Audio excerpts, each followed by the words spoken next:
पहली मुलाकात। रात का वक्त था। दिल्ली की सर्द हवाओं में कुछ तो था जो दिल को छू रहा था। अयान, एक इंट्रोवर्ट लड़का जो अपनी किताबों की दुनिया में खोया रहता था, उस दिन पहली बार किसी अजनबी से टकराया, सना से। सना एक आजाद परिंदा, जिंदगी को खुलकर जीती थी। उनकी टक्कर कॉफी शॉप के बाहर हुई और अयान की कॉफी सना के स्कार्फ पर गिर गई। अरे, देखकर नहीं चल सकते, सना ने चिढ़कर कहा। सॉरी, मैं। वो अयान ने अटकते हुए माफी मांगी। सना मुस्कराई, इतने डर क्यों रहे हो?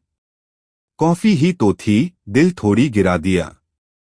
उस मुस्कान में कुछ था जिसने अयान के दिल को पहली बार हौले से छुआ। दोस्ती का सफर। कॉफी शॉप की वो एक मुलाकात रोज की आदत बन गई। दोनों की दुनिया बिल्कुल अलग थी, फिर भी एक अजीब सा खिंचाव था। अयान की चुप्पी में सना को सुकून मिलता था और सना की बातूनी दुनिया में अयान को नए रंग नजर आते थे। धीरे धीरे दोनों अच्छे दोस्त बन गए। लेकिन अयान के दिल में दोस्ती से आगे का जज्बात पनप रहा था। वो हर रोज उसे देखता, उसकी बातों को संजोता, पर कह नहीं पाता। पहली मोहब्बत का इजहार। एक शाम इंडिया गेट पर, जब हवा में कुछ जादू था, अयान ने हिम्मत करके कह ही दिया, सना, मैं तुमसे प्यार करता हूं। सना कुछ देर चुप रही, फिर मुस्कुराकर बोली, अयान, तुम बहुत अच्छे हो, लेकिन मैं प्यार में यकीन नहीं करती। उसने अयान का हाथ थामा और कहा, तुम्हारी दोस्ती मेरी जिंदगी का सबसे खूबसूरत हिस्सा है, इसे खोना नहीं चाहती। फासले और जुदाई। उस दिन के बाद सब कुछ बदल गया। मुलाकातें कम हो गईं, बातें अधूरी लगने लगीं।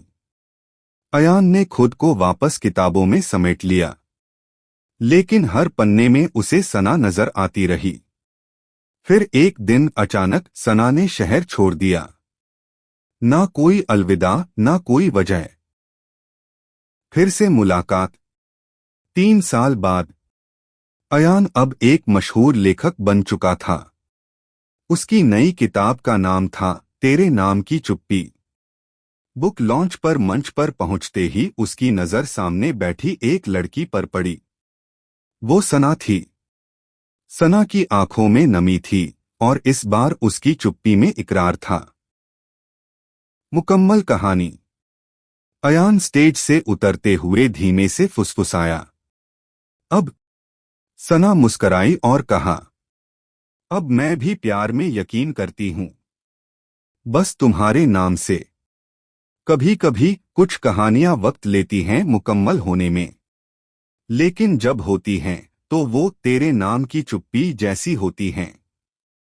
खामोश लेकिन गहराई से भरी।